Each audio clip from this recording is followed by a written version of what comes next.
According to the description in the beginning of 16th century of Piri Reis, it was built like as facing the sea on the coast, in the inner harbor being a national coastline at the beginning of the 17th century. As this area filled in the last quarter of the 18th century, that has created Anafartalar Street, the main axis of Kemeraltı. The mosque, which Evliya Çelebi likened to a pearl, has formed a square with its bazaar and fountains underneath over time. It was repaired in 1815, and in 1883, a library was added to the 8-column shadırvan in 1834. It is the only mosque that has survived to the present day with its scenery pictures.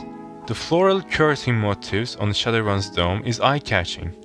The coastal view around the clock showing the time of 11:45 am in the middle of Sadırvan's vault were engraved here by almost inspiring by natural images of the region.